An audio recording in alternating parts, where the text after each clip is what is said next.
মুলকের সামনে দেখা গিয়েছে, রোম রাজ্য দেখা গিয়েছে। শুধু তাই নয়, আমি উপরের দিকে দেখতেছি আব্দুল্লাহ জীর্ণ কুটিরের ফাঁকে, ছনের ফাঁকে দেখা যাচ্ছে, ইসখার পাতার ফাঁকে দেখা যাচ্ছে। তারাগুলি একেবারে কাছাকাছি চলে এসেছে। বলুন সুবহানাল্লাহ। তারাগুলি একেবারে কাছাকাছি চলে এসেছে। তারাগুলি চারটা যেন একেবারে নেমে নেমে এসেছে। ফাতেমা বিনতে সাকিবা বলে, আমার মনে হচ্ছে কি আমেনার শরীরের উপর পড়ে যায় না, আমার শরীরের উপর পড়ে যায়। তিনি এলান করতেছেন, সেদিন যদি আমার হাত দিয়ে যদি আমি তারাগুলি ধরতে চাইলাম, আমার মনে হয়েছে আমি তারাগুলি ধরতে পারলাম। জিজ্ঞাসা করা হয়, ও তারা তোমরা কেন আজকে আব্দুল্লাহ জীর্ণ কুটিরে এত নিকটে চলে এসেছো, এত কাছে চলে এসেছো? তারা বলতেছে, তোমরা কি জানো না, তোমরা কি জানো না, আমাদেরকে যে বানানো হয়েছে, আমাদেরকে যে রূপ দেওয়া হয়েছে, আমাদের সম্পূর্ণ অস্তিত্ব হলো নূরে মুস্তাফা রাসূলের পাকের নূর দিয়ে আমাদেরকে বানানো হয়েছে। আমাদের কোনো আলো ছিল না, আমাদের কোনো যুদ্ধ ছিল না, মানুষ এত খারাপ ছিল, মানুষ এত বড় ছিল, পৃথিবী এত খারাপ হয়ে গিয়েছে, আমরা নূর হারিয়ে ফেলেছি, আমাদের রং নষ্ট হয়ে গেছে। আজকে 12 রবিউল আউয়াল 570 খ্রিস্টাব্দ যখন চলে আসলো, হায়াতুন নবী যখন জীবনের মধ্যে চলে আসলো, আমাদের ব্যাটারি পরিপূর্ণ করার জন্য, আমরা পুনরায় নূর দিয়ে মুনাফা হওয়ার জন্য মা আমেনার ঘরের মধ্যে চলে এসেছি। বলুন সুবহানাল্লাহ। আরো বলে সুবহানাল্লাহ। সেই নূরেরই ঝলকে গিয়ে, কার ঝলক? নবীর ঝলক। এই নূরেরই ঝলকে গিয়ে চাচু যে পড়েছে, লক্ষ তারা সেই নূরেতে উদ্ভাসিত হয়েছে। সুখ তারা এসেছে, সুখ তারা এসেছে, মিঠি মিঠি চলেছে, দয়াল নবীর আগমনে খুশি দুয়ার উঠেছে। আসসালাতু আসসালামু আলাইকা ইয়া রাসূলুল্লাহ, আসসালাতু আসসালামু আলাইকা ইয়া হাবিবাল্লাহ। হাতটা একটু খোলা যাবে?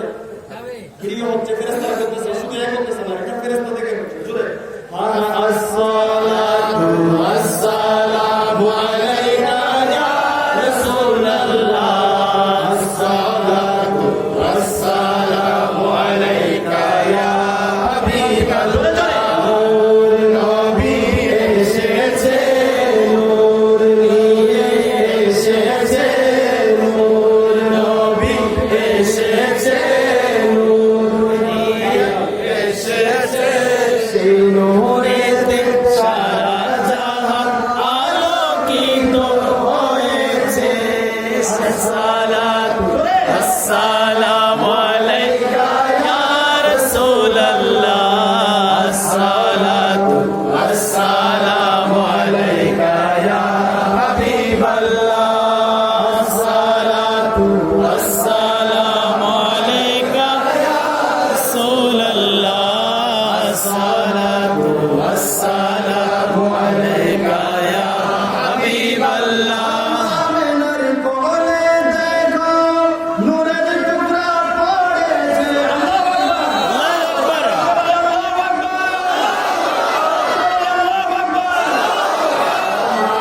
আমেনার কোলে দেখো নূরের টুকরা পড়েছে, সেই নূরেতে সিক্ত হয়ে তারা মরিয়ম এসেছে। মাযেরা এসেছে, বিবি আসিয়া এসেছে, হাজরা এসেছে, বিবি আসিয়া এসেছে। সালাম পড়ে তারা নূরকে বরণ করেছে। আসসালাতু আসসালামু আলাইকা ইয়া রাসূলুল্লাহ, আসসালাতু আসসালামু আলাইকা ইয়া হাবিবাল্লাহ। ইয়া নবী তশরিফ এনে সাজদাতে পড়েছে, গুনাহগার উম্মতের তরে নূরানি হাত তুলেছে। সারা জীবন কেঁদেছে, আজও তিনি কাঁদছে। সারা জীবন কেঁদেছে, আজও তিনি কাঁদছে। কোরআন হাদিস পড়ে দেখো, সেই প্রমাণ রয়েছে।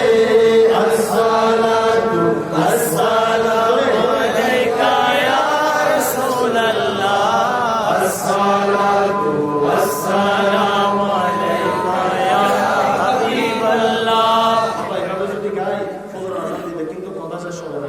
ঠিক না ঠিক? ঠিক না ঠিক? আব্দুল মুত্তালিব বলতেছেন, এটা তো এই ঘটনা, আমি খানে কাবা তাওয়াফ করতেছিলাম, আমি দেখতে পাইলাম কাবা শরীফ নাচানাচি শুরু করতেছে, নড়াচড়া শুরু করতেছে, কাবার সাথে কানটা লাগাই দিলাম। কাবা কি বলে? আব্দুল মুত্তালিব বলতেছেন, আমি খানে কাবার থেকে আওয়াজ শুনতে পাইলাম, আমার কানের মধ্যে আওয়াজ এসেছে। খানে কাবা বলতেছেন, এই আব্দুল মুত্তালিব শোনো শোনো, আমাকে তো তোমরা অপবিত্র করেছিলে। ঠিক না ঠিক? আমাকে অপবিত্র করেছো, আমার ভিতরে 360টা মূর্তি রেখেছো, এই নবী আসার কারণে আমার নূর ফিরিয়ে দেওয়া হবে, সমস্ত মূর্তিগুলোকে ভেঙে ফেলা হবে। বলুন সুবহানাল্লাহ। আব্দুল মুত্তালিব বলে, আমি ঠিকই দেখলাম, হুবল, উজ্জা, লাত, মানাত সমস্ত মূর্তিরা সিজদা দিয়ে দিয়ে ভেঙে গেছে। 360টা মূর্তি পরে আবার এরা বানাইছিল, কিন্তু নবী যেদিন এসেছিল সেদিন 360টা মূর্তি সবগুলো ভেঙে গিয়েছে। বলুন সুবহানাল্লাহ। মা হালিমা আছে নেওয়ার জন্য, আমি কিভাবে শেষ করবো এত লম্বা কথা। মা হালিমা তো সাহাবী আছে, উনি ছিল একটা বুড়া গাধার উপরে। কিসের উপর? কে? মা হালিমা। ওনার স্বামী হানাস ছিল একটা অসুস্থ উটের উপর। দুজনে দুইটাতে সরি সরি আসছে, দুইটাতে সরি সরি আসার পরে হযরত আব্দুল মুত্তালিব রাদিয়াল্লাহু তাআলা ঘরের মধ্যে ঢুকে গেলেন। সুবহানাল্লাহ। একটু বসে যান না, একটু বসে যাইলে সুন্দর হবে। একটু বসেন, একটু বসেন, একটু সামনে আসেন, একটু বসেন। বেশি তো লম্বা করবেন না, আলোচনা শেষের দিকে বসলে বরকত পাবেন। আল্লাহুম্মা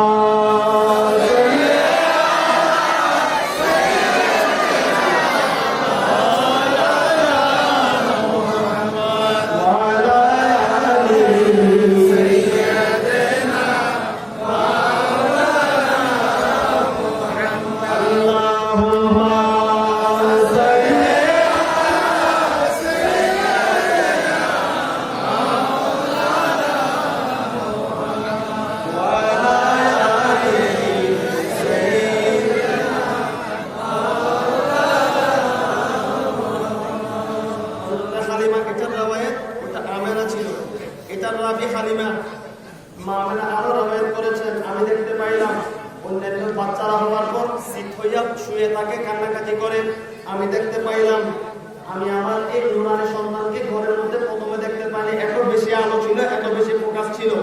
আমি দেখতে পাইলাম আমার এই নুরানি সন্তান সেজদার মধ্যে পড়ে আছে। আমি শুনতেছি এক রাওয়ায়াতে আছে আব্দুল মুত্তালিব, আর এক রাওয়ায়াতে আছে আমেনা। আমেনা রাদিয়াল্লাহু তাআলা বলেন, আমি আমার কানটা আমার এই নুরানি বাচ্চার মুখের সাথে লাগাই দিলাম। আমি সেখান থেকে সেদিন শুনতে পেয়েছি, রব্বি হাবলি উম্মতি, রব্বি হাবলি উম্মতি, আল্লাহুম্মা ইহদি কওমি, আল্লাহুম্মা ইহদি কওমি। আল্লাহ রে, আমি 40 বছর পরে উম্মতের জন্য দোয়া করব না, 40 বছর পরে আমার জন্য উম্মত লাগবে না।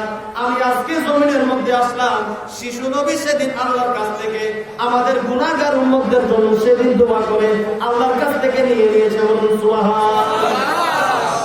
ওরা বলে নবী নবী হয়েছে 40 বছর পর, আর আমরা বলি নবী 40 বছর পর নবী হয় না, বরং নবী নবী হয়ে সবকিছু নিয়ে তারপরে এসেছে। সুবহানাল্লাহ।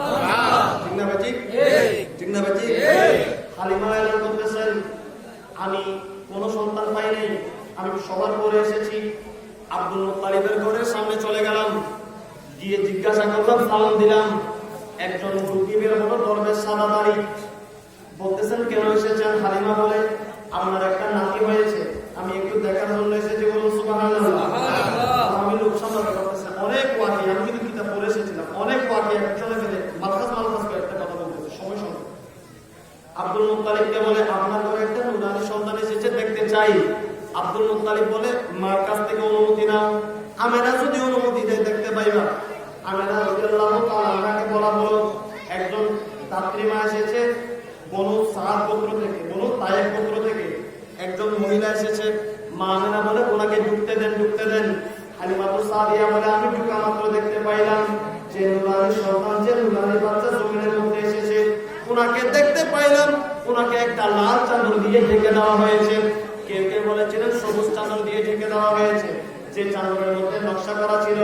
মা হালিমা বলে, আরেক চাদরের মধ্যে নুরানি শিশু রহমাতুল লিল আলামিন নবী নিঃশ্বাস নিচ্ছে, ওই নিঃশ্বাসটা আমি দেখতে পাচ্ছি। বলুন সুবহানাল্লাহ। মা আমেনাকে বললাম, বলতে আমাকে একটু সন্তানটা দাও। সুবহানাল্লাহ, সুবহানাল্লাহ। এখন বুঝতে এগুলো বলার সময় নেই, আমি বলে যাচ্ছি সন্তান হিসেবে। সন্তানকে একটু দেন, সন্তানকে একটু দেন।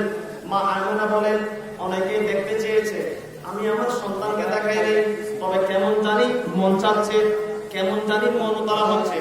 তখন মুহূর্তের মধ্যে মা আমেনা ওই সন্তানটিকে নিয়ে মা হালিমাতুস সাদিয়ার কোলের মধ্যে দিলেন। বলুন সুবহানাল্লাহ। কার কোলে দিছে? মা হালিমার কোলের মধ্যে দিয়ে দিলেন। মা হালিমা বলে, আমি এখনো আমার নবীর চাদর উঠাই নেই, এখনো চাদর মুখের মধ্যে আছে। সুবহানাল্লাহ। নবীর চেহারার মধ্যে কাকে দেখা যায়? কাকে দেখা যায়? আল্লাহকে। শুরু করুন। আল্লাহ হযরত বলেছেন, উঠা তো পর্দা দিখা তো চেহারা কে নূরে বারি হিজাব মে ज़मान तारी কে हो रहा है कि मेरे कब से निकाब में है ज़रा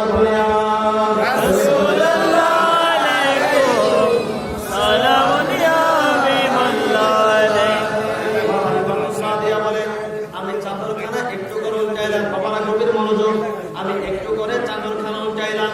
চাদরখানা উল্টানোর সাথে সাথে আমি দেখতে পাইলাম হায়াতুন নবী, কামলিওয়ালা নবী মুহাম্মাদুর রাসূলুল্লাহ শিশু নবী মা হালিমাতুস সাদিয়াকে দেখে মুস্কি হেসে দিয়েছে।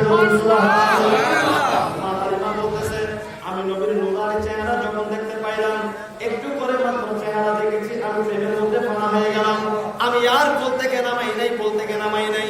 আমি মা আমেনাকে বলতে লাগলাম, এ আমেনা, আমি কোনো বিনিময় চাই না, আমি কোনো টাকা চাই না, ধন চাই না। আমি এই সন্তানকে আমার বুকের সাথে লাগানোর সাথে সাথে আমার কলিজা ঠান্ডা হয়ে গেছে, আমার বুক শীতল হয়ে গেছে। আমি তোমার কাছ থেকে সন্তানটি নিতে চাই, তুমি আমাকে নাসরানা হিসেবে দাও, হাদিয়া হিসেবে দাও।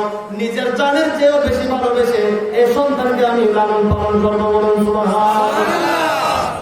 মা হালিমা নিয়ে দিলেন, নিয়ে গোলার উপর উঠে, এখানে ভিতরে কথা আছে।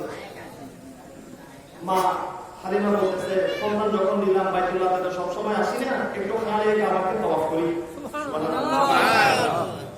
খানে কাবাকে কি করি? বলেন না কি করি? তওয়াফ করি।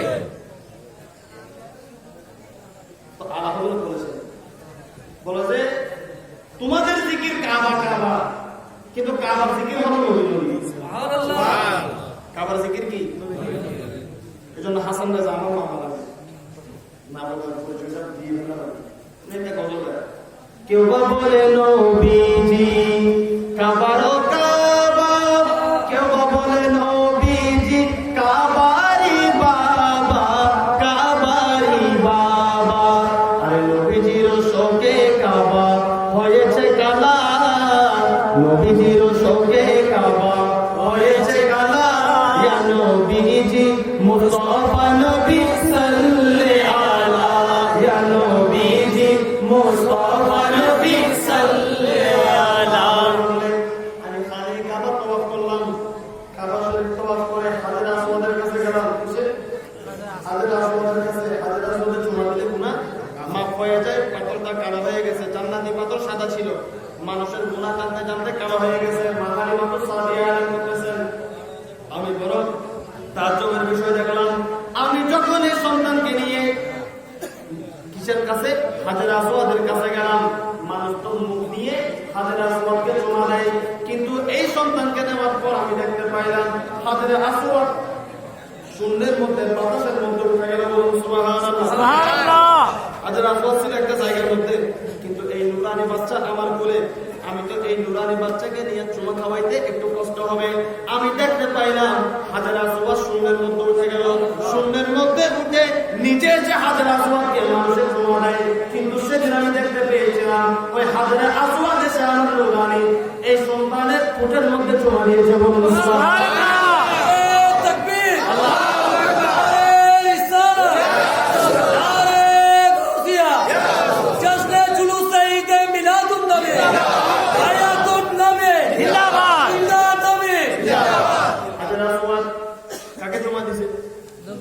কাকে জমা দিয়েছে? নবীকে।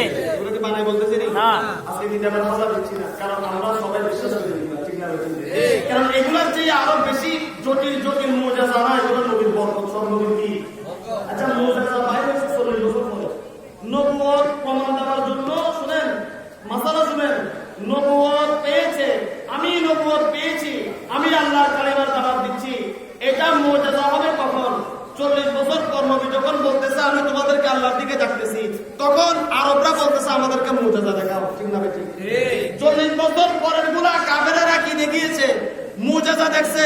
কিন্তু আমি তো দেখতেছি 40 বছর পরে নবী দেখিয়েছে এগুলা ছোটখাটো। নবীর 40 বছরের পরের থেকে 40 বছরের আগের জিন্দেগি সবকিছু আরো বেশি বেশি মুজিজা। সাহাবীরা বলতেছে আরে আমার নবীর জন্য মুজিজা শর্ত নয়, আমার নবীর গলা আপাদে মস্তক এটা বরকতে পরিপূর্ণ। নবী যখন যেটা মন চায় সেটা করতে পারে, সেটা দেখাইতে পারে। চিৎকার করে বলুন সুবহানাল্লাহ। অন্যান্য নবীরা আল্লাহর কাছে বলতে আল্লাহ আমি লাড়ি দিয়ে গোটা দিব, মোসাফা আপনি বৃষ্টি দিবেন। আল্লাহ বলে দিল। নবী বলেন আল্লাহ আমার সময় নেই। আল্লাহ বলেন নবী আমার এটা করতে হবে না, আপনার যখন যেটা মন চায় আপনি ইশারা করবেন, আমি কুল কায়নাতকে আপনার কদমের গোলাম বানিয়ে দিয়েছি। সুবহানাল্লাহ। কুল কায়নাত নবীর গোলাম হইতে পারে, 2 মাইয়া জানোয়ার নবীর গোলাম হলে শিরিক কি আছে? রে শিরিকের দিল নাই নাই ভাগ্য ঠিক গেছে আজকে আলহামদুলিল্লাহ আলহামদুলিল্লাহ আলহামদুলিল্লাহ। কেন? খালেকে কুল আপকো मालिक कुल बना दिया, अरे दोनों तेरे कब्जे में और इख्तियारों में। सल्ले अला रसूलना सल्ले अला मुहम्मदी सल्ले अला हबीबना सल्ले अला मुहम्मदी। ঘোড়ার উপর ওঠার সাথে সাথে ঘোড়া দিছে তো যাইতে যাইতে যারা আগে গেছে এদেরকে ক্রস করে এবং কিতাবের মধ্যে লেখছে কই দেখে মা হালিমাতুস সাদিয়া সেদিন সন্তানকে পিছনে রাখে, মা হালিমাতুস সাদিয়া নবীকে সামনে রাখছে, নবী পিছনে দিকে বসে। সুবহানাল্লাহ। ইমাম কাকে বলে দেখে ও দৌড়াতে দৌড়াতে তাদেরকে পিছনে ফেলতেছে, বলতেছে ওই ও হালিমা গরিব বলে তো আমরা নিই নেই, তোমাকে মনে হয় একটা উট দিয়ে দিছে সাথে, তোমার এটা তো দৌড়ায় কেন? এটা কোন উট? হালিমাতুস সাদিয়া বলেন আগের উটের কোনো পরিবর্তন হয়নি, কথা সংক্ষেপ। কিন্তু আমি যে নুরানি বাচ্চাকে নিয়ে উটের উপর উঠেছি সাওয়ারি পরিবর্তন হয়ে গেছে, যে চর্বে তার পরিবর্তন হয়ে গেছে। এমন নুরানি বাচ্চা কোলের মধ্যে নিয়ে নিলাম যেটা কোন মিটের উপরে উঠবে সেটা জিন্দা হয়ে যায়। বলুন সুবহানাল্লাহ। আজকের রাত জিকরে মুস্তাফার রাত, আজকের রাত জিকরে নবী করার রাত, আজকের রাত আশিকের রাসূলের অন্তর খুলে নবীর শান শোনার রাত। আলহামদুলিল্লাহ আলহামদুলিল্লাহ। তখন পর্যন্ত যা বললাম খারাপ লাগছে না? আল্লাহ বুঝার তৌফিক দান করুন। আমিন। খারাপ বলে আমি বলে না খালি মানে বলি কি খামাবো, নিজে খাইতে পারে না। এবং ওই বছরটা সেদিন সেখানে দুর্ভিক্ষ করতেছিল। হারেস বলতেছে আমি দেখতে পাইলাম আমার 10-12টা ছাগল ছিল, দুধ নাই, কিন্তু এই নুরানি বাচ্চা ঘরের মধ্যে ঢুকার সাথে সাথে দেখতে পাইলাম 10-12টা ছাগল দৌড়াইয়া দৌড়াইয়া আসতেছে। তাদের ওলানের মধ্যে এত পরিপূর্ণ দুধ এসে গেল, তারা এত মোটা তাজা হয়ে গেল। তারা আসা মাত্র তাদের ঘরের মধ্যে যায় নাই, আমি এই নুরানি বাচ্চাকে কোলের মধ্যে নিয়ে দাঁড়িয়েছিলাম। ছাগলগুলি এসে আমাকে চুমু দেওয়া শুরু করতেছে। হালিমা বলতেছে হারেস রে হারেস রে, তোমাকে ছাগল চুমা দেয় না, তোমাকে বকরি চুমা দেয় না, তুমি যে নুরানি বাচ্চা কোলের মধ্যে নিয়ে এসেছো ওই নুরানি বাচ্চাকে চুমা দেওয়ার জন্য বকরিগুলা তোমাকে ঘিরে রেখেছে। বলুন সুবহানাল্লাহ। বহু পুরাতন কথা, গাছে চিনল বাসে চিনল, চিনল বনের হরিণে, মানব কুলে জন্ম লইয়া ইহাবি ওহাবি ইহাবি ওহাবি ওহাবি ইহাবি ওহাবি, মানে যারা এদিকেও নাই ওদিকেও নাই, এরা কোনদিন নবী কিন্তু গাছ বাস সবাইকে চিনছে নবী। মা হালিমা বলে আমি অল্প দিনের মধ্যে বড় একটা ধনী হয়ে গেলাম। নবী ছাগল ধরে গেছে, ছাগলের বকরি একটা নবী শরীরে জ্বর একদিন যেতে পারে নাই, পায়ে সভা গেছে 2 মিনিট এই কথা কেন বলছে, ইচ্ছা করে দিচ্ছি, আমার এত তো বড় বড় ইচ্ছা করে শোনাচ্ছি একটু দোয়া নেওয়ার জন্য, যেহেতু উনি আছে। আল্লাহ কবুল করুন সবাই বলে আমিন। ছাগল একটা বাগে নিয়ে গেছে, এই কথা বলে শেষ করবো 2 মিনিট। ছাগলকে নিয়ে গেছে বাগে, বাগে ছাগল নেওয়ার পর ভাই এসে বলতেছে ও আম্মা জান, ও আম্মা জান, ছাগল একটা তো বাগে নিয়ে গেছে। আমার নবী শুনছে সুবহানাল্লাহ। রাসূলুল্লাহ বাগের শরীরে জ্বর, রাসূলুল্লাহ বাগ যেতে পারে না, 3 দিন পর বাগানে গেছে। বাগানে গিয়ে ডাক দিয়েছে, জালালউদ্দিন সুয়ুতী নকল করতেছে হাসায় সুরুজার মধ্যে, এ পশু পাখিরা কার এত বড় সাহস আমার মা হালিমার মেষের পাল থেকে তোমরা বকরি নিয়ে যাও। কে নিয়েছো, কার সাহস? আমি নবীর সামনে হাজির হয়ে যাবো। বলুন সুবহানাল্লাহ। নবীর বয়স মাত্র 4 বছর। নবীর বয়স কত বছর? 4 বছর। কত বছর? 4 বছর বয়সে ডাক দেওয়ার পর নবীর মনোযোগ দেখা যাচ্ছে দলে দলে দলে দলে পশু পাখি আসা শুরু করলো। আস্তে আস্তে হাতির একটা লাইন হয়ে গেল, কাতার হয়ে গেল, গরু ছাগল মহিষের একটা কাতার হয়ে গেল, সিংহের একটা কাতার হয়ে গেল, বকরি ছাগলের একটা কাতার হয়ে গেল। পশু পাখি পাখিরা এসে কিচির মিচির আওয়াজ শুরু করে দিল। সমস্ত পশুরা হাজির হয়ে গেল। আমার নবী কিছুক্ষণ পরে দেখে একটা বড় মোটা সোটা বাঘ যে বকরিটা মুখের মধ্যে করে নিয়ে গেছিল, ওই বকরিটা মুখের মধ্যে নিয়ে এসে আমার নবীর কদমের মধ্যে রেখে দিয়েছে। বলুন সুবহানাল্লাহ। আর নবী বলতে হবে সুবহানাল্লাহ। পশু পাখি নবীকে বলতে লাগলো, ইয়া রাসূলুল্লাহ, ইয়া হাবিবাল্লাহ, আমাদের কারো সাহস নাই, আপনার মার বকরি জবে বকরি চুরি করা, বকরি খেয়ে ফেলাম। কেন নিয়েছো, কেন নিয়েছো ইয়া রাসূলুল্লাহ? দুই পাইয়া জানোয়ার তো আপনাকে চিনবে না, আমরা তো চিনি, আমরা তো জানি আপনি হায়াতুল নবী, আপনি নূরের নবী। আজকে 3 দিন পর্যন্ত বনের মধ্যে আসেন না, জঙ্গলের মধ্যে আসেন না। আমরা পাগল হয়ে গেলাম, বেচেন হয়ে গেলাম। আমরা সবাই মিলে একটা মিটিং করেছি, কিভাবে নবী দেখা যায়, কিভাবে নবী দেখা যায়। আমাদেরকে একজন পরামর্শ দিয়েছে, হালিমার একটা বকরি তুমি যদি ছিনিয়ে নিয়ে আসতে পারো, ওই বকরিটা ছাড়িয়ে নেওয়ার জন্য দয়াল নবী চলে আসবে। বলুন সুবহানাল্লাহ। ইয়া রাসূলুল্লাহ, বকরি খাই নাই, বকরি খাই নাই। 3 দিন পর্যন্ত আপনার বকরিকে সালাম করেছি, মুহাব্বত করেছি, পাহারা দিয়েছি। আপনি নবী এসেছেন, আমাদের উদ্দেশ্য হলো আপনার বকরিটা আপনার হাতের মধ্যে পৌঁছায় দেব, আর ওই সুযোগে আমরা আপনি নবীর নূরানি চেহারা জিয়ারত করব। বলুন সুবহানাল্লাহ। এখান থেকে মাসালা হলো, মা হালিমার বকরি ছাগল যদি বাগ থেকে যদি নবী ফেরত নিতে পারে, কালকে কিয়ামতের ময়দানে নিজ মানবতার দরবার শরীফে যারা ভক্ত আছেন, মিজানে হাসরে ফজিলাতে যদি শিকল যদি পরানো হয়, খোদার কসম করে বলি, আজকে যারা দরুদ শরীফ পড়ছেন, আজকে যারা নবীর সামনে নাম করছেন, নামাজ কবুল হয়েছে কিনা সন্দেহ আছে, রোজা হজ যাকাতে সন্দেহ আছে। খোদা বলতেছে 2টা কাজ, একটা হলো নবীর জিকির, নবীর মাহফিল, আরেকটা হলো নবীর দরুদ। এইগুলোর সাথে সাথে কবুল হয়ে যায়, কোনো সন্দেহ নাই। কালকে আমাদের এই বৈঠক, আমাদের এই মাহফিল আমাদেরকে জাহান্নাম থেকে মুক্ত করার জন্য নবী আসবে। এই ওসিলা দিয়ে আমার নবী আমাদেরকে জান্নাতি বানাবে। সুবহানাল্লাহ। এই কথা বলে সকলের দোয়া আছে, ঈমান আকিদা মজবুত রাখবেন, হুজুরকে মহব্বত করবেন, সবক দিলে কোনো কাজ দিলে মহব্বতের সাথে আদায় করবেন, শয়তান থেকে দূরে থাকবেন। পীরেরা বহু ধরনের পরীক্ষা করে, এগুলাতে ফেল বলে চলবে না, আন্তরিকতা মহব্বত রাখবেন।